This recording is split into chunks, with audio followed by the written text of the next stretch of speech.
vacuna en cantidad, no estaríamos discutiendo esto. Todas las personas mayores de 18 años podrían vacunarse, etcétera. Pero existen grupos en nuestra comunidad que son susceptibles, vulnerables, esa es la definición. Por ejemplo, personas que están recibiendo diálisis, pacientes con insuficiencia renal crónica, por ejemplo, personas que tienen el síndrome de Down, personas que tienen cáncer, personas que tienen trastornos autoinmunes como artritis reumatoidea, lupus, personas trasplantadas. Existen toda una serie de personas que tienen una susceptibilidad mayor a complicarse, Mauricio. ¿Cuál es el concepto? Que si les da COVID-19 a estas personas, la probabilidad que tienen de complicarse, hospitalizarse, llegar a UCI y morir son muchísimo más grandes que la población general. Así que ese es el tema de nuestra discusión el día de hoy, Mauricio. Y si me permite, vamos a presentar de una vez ya a nuestro invitado. No sé si tenemos invitado. Sí, debería estar Sí, con nosotros tenemos el doctor Jesús al Valverde. Jesús Valverde, expresidente de la Sociedad Peruana de Medicina Intensiva, quien está con nosotros. Él es médico intensivista. Mauricio, él sufrió COVID-19, ya está también vacunado y tiene mucha experiencia cuidando a pacientes en cuidados intensivos. Doctor Valverde, muy buenos días, qué gusto de saludarlo. ¿Cómo está, doctor Huerta? Buenos días, Mauricio. Gusto conversar con ustedes y siempre a su disposición. Gracias, doctor. Está también con nosotros Noemí Mamani. ¿Cómo está, doctor? Buenos días. Buenos días, Noemí. Buenos días también. Noemí, sí. Doctor, para empezar, defínanos a qué se denomina un grupo de riesgo. ¿Qué significa que un ser humano tenga vulnerabilidad con respecto a COVID-19?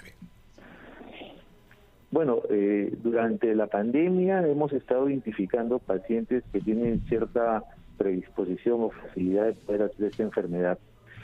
Ya un año de la pandemia, primero se identificó pacientes que tenían cierto compromiso inmunológico, ¿no? O una respuesta tardía a una infección. Entonces, en ese grupo de pacientes identificamos a los diabéticos, a los hipertensos y a los obesos, ¿no? Eso fue al inicio de pandemia. Luego, en el tiempo, hemos estado viendo también que ha habido otros grupos de pacientes que se han agregado a estos factores de riesgo, que tienen mucha, digamos, facilidad de poder hacer una infección grave. Muy ligado sobre todo a que su sistema inmunológico tiene una respuesta tardía o muy lenta ante la presencia de este virus y desencadena lo que llamamos finalmente una tormenta por citoquinas, que es lo que va a complicar el pulmón. Entonces, ahí hemos encontrado en estos dos últimos meses a las gestantes, que también se nos han venido complicando, ¿no? Entonces, ya teníamos identificado 4 grupos de riesgo importantes que nos podían hacer una forma severa de COVID y de los cuales hemos tenido bastante cuidado. Entonces, digamos, esos grupos son los principales, pero también hay otros, ¿cierto? Pacientes que tienen cáncer, pacientes que están trasplantados, pacientes que están en insuficiencia renal crónica. O sea, hemos ido aprendiendo, como usted dice, doctor Valverde, durante este año, que hay grupos susceptibles de personas. En la experiencia suya, como jefe de cuidados intensivos que tiene, ¿qué es lo que nos puede decir? ¿Ustedes veían una sobrerepresentación de algunos de estos grupos entre sus pacientes? Claro, al inicio de pandemia más del 50% eran obesos, eran hipertensos, eran diabéticos, ¿no? Había una predominancia en este grupo de riesgo sobre la persona que, digamos, era sana, ¿no? Luego, ya en el tiempo, vimos personas sanas, ¿no? Adultos jóvenes, que no tenían ningún tipo de comorbilidad. Luego vimos gestantes y también hemos visto pacientes que tienen compromiso renal y son dependientes de diálisis. También hemos visto pacientes con enfermedades genéticas, los Down. También hemos visto que en las unidades con una facilidad, digamos, tremenda de hacer una infección grave, ¿no? Entonces, lo que conocemos del paciente con insuficiencia renal crónica, que son pacientes que son como cristales, ¿no? Son muy susceptibles a hacer cualquier tipo de infección, sobre todo virales, ¿no? Los pacientes que son sometidos a diálisis, los pacientes renales, tienen un programa de prevención ya en el tiempo, ¿no? O sea, se vacunan ya contra la neumonía bacteriana, tienen control sobre hepatitis, ¿no? Esto porque son pacientes que son muy susceptibles a las infecciones. Entonces también estos pacientes con insuficiencia renal que están en programa de diálisis también son pacientes de riesgo de adquirir una infección por COVID. Ahora, hablamos del Down. El Down es una enfermedad pues que pues arrastra... No, eso no es una enfermedad, es una condición, doctor, no es una enfermedad. ¿No? Perdón, sí, es una condición, es una condición que bueno, pues arrastra problemas de orden congénito, ¿no? Tienen problemas en el sistema respiratorio, en el sistema cardíaco, y pues ahí también el COVID tiene cierta aceptación de poder hacer mucho daño, ¿no? Exacto, se publicó un estudio recientemente. Sí, Noemí, adelante. Sí, solamente iba a decir que se había publicado... Porque... Adelante, Noemí, mil disculpas. No, doctor Huerta. Solamente quería consultar si esas condiciones, ¿no? Más vulnerables, más propensas por tener una condición diferente, una enfermedad de por medio, ¿podría generar alguna reacción adversa de recibir una dosis de la vacuna contra la COVID-19? ¿Se han dado esos casos? No hay reporte de casos de complicaciones por vacuna en estos grupos de pacientes, ¿no? Estos pacientes, al contrario, son pacientes que tienen un programa ya de prevención establecido y reciben vacunas con regularidad, ¿no? Entonces, no creo que haya alguna observación con vacunarlos contra el COVID. Doctor, usted, como mencionó el doctor Huerta, superó la COVID-19, usted está vacunado, usted está en cuidados intensivos y conoce a la perfección las debilidades del sistema sanitario por dentro. Hasta el momento, en lo que va de la campaña electoral, ¿ha escuchado propuestas satisfactorias en lo que a lucha contra la COVID-19 se refiere de ambos candidatos? ¿Ha escuchado un plan sanitario que cubra sus expectativas? Quisiéramos, por favor, doctor, que emita su opinión o sus reflexiones al volver de esta pausa. De antemano, gracias por acompañarnos. Regresamos con el doctor Huerta, con Noemí Mamani y con el doctor Jesús Valverde.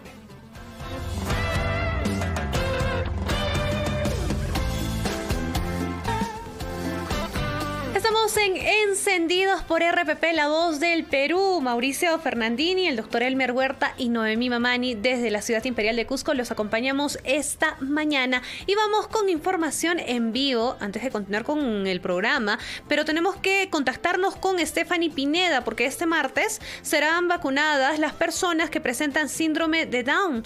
Vamos a escuchar la información con Stephanie Pineda. ¿Cómo estás, Stephanie? Adelante.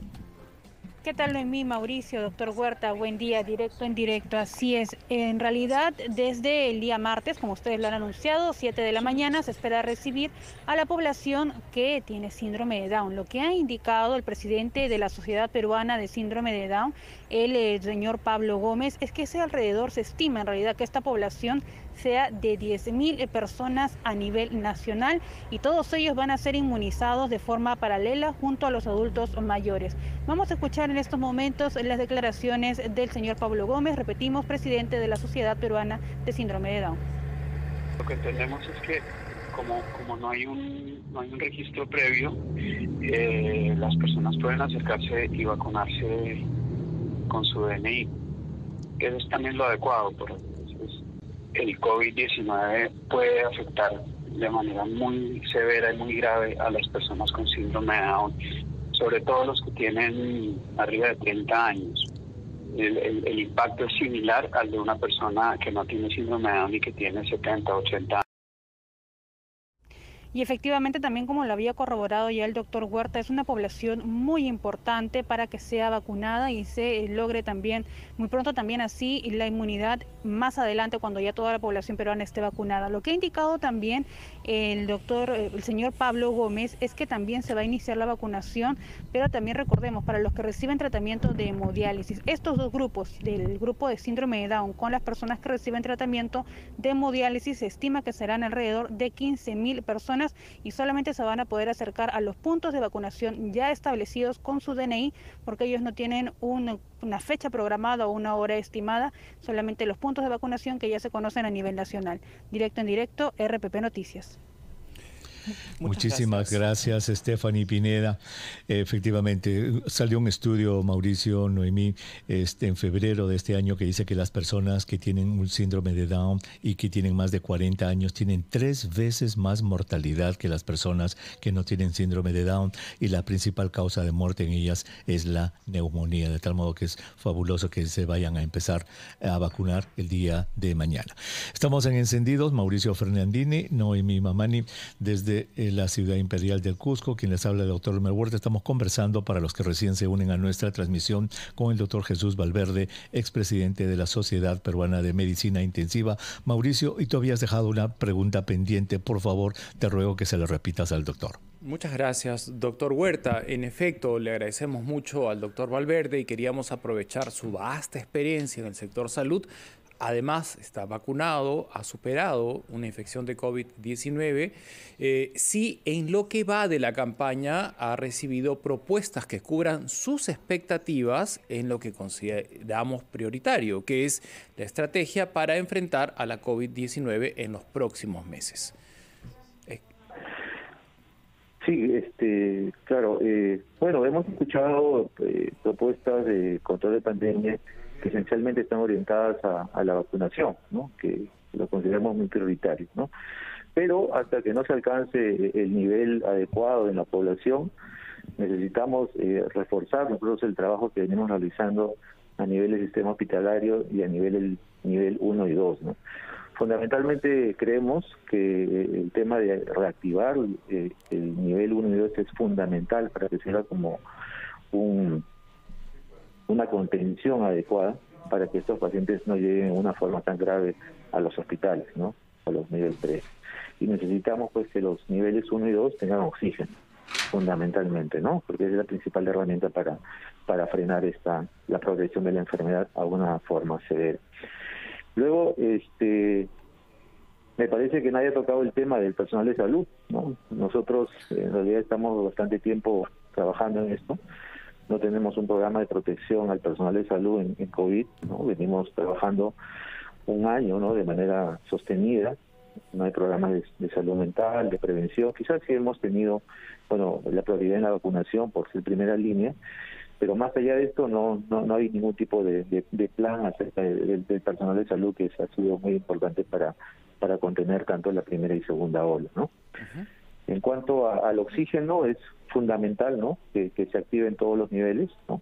Pero que tenga un control, ¿no? Que no sea un fármaco que esté liberado, ¿no? Y que se administre de manera, digamos, domiciliaria, sin un control médico, ¿no? Eso es importante porque lo que hemos visto es que han llegado pacientes muy graves a los hospitales porque no han tenido un control de oxígeno en casa, ¿no? Entonces ahí se administra de manera libre, digamos, este fármaco, y en muchos casos, en vez de solucionar el problema, ha complicado, ¿no? Entonces también necesitamos que esté controlado por un sistema de monitoreo, un sistema de vigilancia domiciliaria, entre otras cosas más, pero es muy importante hasta que nuestro sistema de salud pues no pueda tener la capacidad de recibir estos pacientes, ¿no? ¿Sí? Doctor Valverde, con respecto a esto último, porque tiene relación con nuestro tema de que hay personas susceptibles a complicarse, usted nos está diciendo que se está usando en la casa. Lo que yo tenía entendido era que sí, se usa en la casa con indicación médica y monitoreo médico. Lo que usted nos está diciendo es que conoce de automedicación con oxígeno. Sí, doctor, así es. Automedicación con oxígeno. Sí, el que quiere adquiere su balón de oxígeno, lo instala en su casa y de ahí pues lo mantiene a su paciente, porque han aprendido de que si el paciente satura más allá de 95, es un paciente que todavía se puede mantener en casa, pero no evalúa otras condiciones clínicas, ¿no? Como son la frecuencia respiratoria, el esfuerzo por respirar, cómo está la frecuencia cardíaca, si el paciente come bien o no, que son medidas importantes para sostener a un paciente con COVID, ¿no? Doctor, pero lo que usted está diciendo es algo muy serio, muy grave. O sea, yo, la verdad, a ver, aclaremos. Esos pacientes que usted dice que están en la casa, lo que usted nos está diciendo es que no tienen control médico. No tienen control médico, doctor. Wow. No tienen control médico. Y en muchos casos, también, si lo tuvieran, tienen una medicación exagerada. Porque lo que estamos viendo acá, doctor, es que están llegando pacientes con antibióticos de amplio espectro que se están manejando a nivel comunitario. Exacto. Específicamente, por ejemplo, hablo del meropenem. Sí, pero eso ya es un asunto médico, doctor, y el colegio médico dice, bueno, con tal que el médico pueda hacerlo, nosotros respetamos la independencia y el juicio del médico. Eso dice el colegio médico. Pero precisamente también las políticas de control a nivel comunitario que lo da el MINSA no son, digamos, supervisadas a nivel domiciliario, ¿no? Porque no debería darse ningún tipo de tratamiento antibiótico, no está en ninguna guía y se está administrando, ¿no? Y la familia lo recibe. Y existe también la creencia de que a más medicina que den a un paciente va a ser mucho mejor, ¿no? Y eso también lo hemos visto. Hemos visto recetas que van con 6, 7, 8 medicinas, ¿no? Y que van con 7, incluso siguen dando ivermectina, siguen dando acitromicina, todo eso. Y el colegio médico lo que dice es, nosotros respetamos la idea del médico y su independencia de juicio, doctor Valverde. Sí, bueno, yo creo que hay que ser claro, ¿no? Ha habido grupos que se ven acá en Lima, sobre todo, que están trabajando mucho en periferia, no son médicos que están adscritos al colegio médico, vienen de otros países, ¿no? Y que están haciendo un tratamiento, digamos, iatrogénico, ¿no? En domicilio, ¿no? Y eso lo vemos acá cuando llegan con una receta tremenda, acá en los hospitales que se le ha dado médicos de otros países, doctor, médicos de otros países que no tienen registro en el colegio médico. Así es, doctor, así es. Claro. ¿Están practicando ilegalmente la medicina, dice usted? Sí, así es, porque les vende la idea de que a la gente que vive sobre todo en las zonas periféricas, que tienen la fórmula ideal para y además, doctor Huerta y doctor Valverde, es ese ciudadano que no es atendido oportunamente por el Estado porque la capacidad colapsó. Entonces estuvo semanas esperando una cama, una consulta, vuelve a su casa y el vecino le dice, llama a este doctor. Y ahí empieza el problema en no reforzar la atención primaria que han mencionado insistentemente el doctor Huerta y el doctor Valverde, que cada distrito debería tener su posta y ser orientado profesionalmente. Mauricio, pero acá el colegio médico tiene la palabra. El doctor Valverde nos está llamando la atención a dos hechos importantes. Uno, automedicación con oxígeno, y el otro, práctica ilegal de la medicina con gente que no está registrada en el colegio médico. Yo creo que aquí el colegio médico tiene la palabra, a ver qué es lo que saben ellos sobre esto es algo muy serio, práctica ilegal de la medicina. Es gravísimo. Y es algo que de repente como ciudadano que sale a la calle puede decir, ¿no? Me compro mi balón de oxígeno porque nadie te lo prohíbe. Es más, ahora muchos han sacado su CTS y tienen un dinerito por ahí y en el afán de querer, entre comillas, ayudar a su ser querido, puede comprarse su balón de oxígeno. ¿Cuáles son las consecuencias, doctor Huerta, doctor Valverde, de automedicarse con el oxígeno?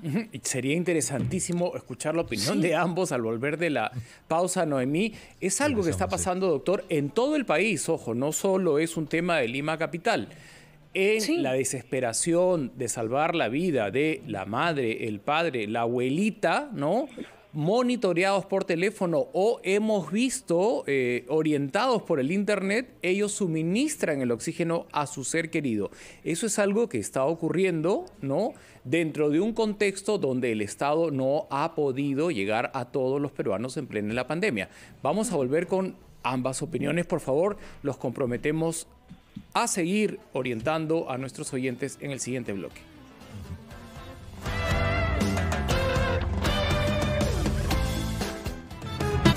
Gracias por acompañarnos en Encendidos. Continuamos la conversación con el doctor Jesús Valverde. Habíamos planteado sobre las expectativas que él tenía en cuanto a planes de gobierno de un candidato y otro en lo que a estrategias sanitarias se refiere para seguir luchando contra la COVID-19.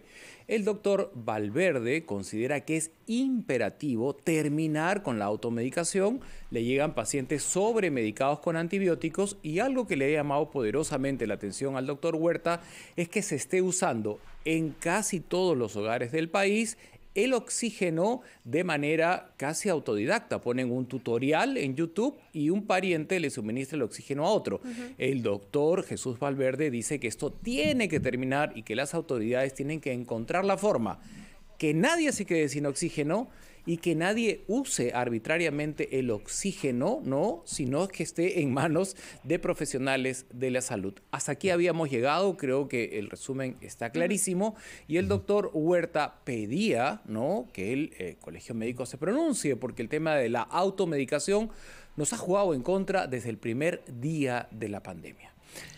Así es, Mauricio. Además de esto, automedicación con oxígeno, que es algo realmente terrible, el doctor Valverde nos va a explicar qué problema hay de que una persona se automedique o un familiar automedique a su familiar con oxígeno. También el doctor Valverde nos ha hecho llamar la atención a práctica ilegal de la medicina en el Perú. Nos ha dicho que hay médicos extranjeros, sobre todo en las zonas periféricas de Lima, que no tienen registro del Colegio Médico del Perú y están viendo pacientes y les dan recetas con varios tipos de antibióticos potentísimos que no deben usarse en la comunidad, pero los llenan a los pacientes con esto. Eso es algo que el Colegio Médico del Perú debe aclarar. La primera pregunta que hay que hacerle al Colegio Médico, Mauricio, es: señores del Colegio Médico, ¿la práctica de la medicina en el Perú requiere de una licencia de ustedes, sí o no? Y si ellos dicen sí, entonces, ¿sabían ustedes que hay médicos que están practicando la medicina ilegalmente en el Perú? ¿Y qué están haciendo para eso? Así es que esperamos que el Colegio Médico se vaya a pronunciar. Doctor Valverde, ¿qué problemas usted, que maneja cuidados intensivos y que son tan cuidadosos en administrar el número de litros por minuto, las concentraciones de oxígeno, etcétera? ¿Qué problema puede ocurrir en la casa si alguien se automedica con oxígeno? Doctor, nosotros venimos ya hace bastante tiempo predicando esto de que tenga que haber un control de oxígeno a nivel domiciliario. Sucede que por el COVID, el proceso de inflamación que se localiza a nivel pulmonar, primero pasa por una neumonía, que es localizada la neumonía viral, y luego pasa lo que llamamos el proceso inflamatorio sistémico, ¿no?, que también tiene como órgano blanco el pulmón. Entonces, ya cuando el paciente hace la neumonía, va a requerir oxígeno para poder establecer medidas adecuadas de saturación de oxígeno y con eso satisfacer todo el metabolismo a nivel de la economía. Entonces, el paciente requiere oxígeno cuando la saturación de oxígeno está por debajo del 94%. ¿Ya? Eso es lo que estamos sugiriendo. En un paciente sobre el nivel del mar, estoy hablando, a nivel de Lima, ¿no? Eso es importante también marcarlo, porque en altura esto puede tender hasta 90% y puede ser bastante fisiológico, ¿no? Bastante fisiológico. Bueno, hablemos sobre el nivel del mar. Entonces, esas son las recomendaciones que establecemos. Luego, el paciente va a requerir oxígeno, se hace una titulación que puede ir de 1 litro, 2, 5 litros. 5 litros para nosotros es una concentración de oxígeno de aproximadamente 40%.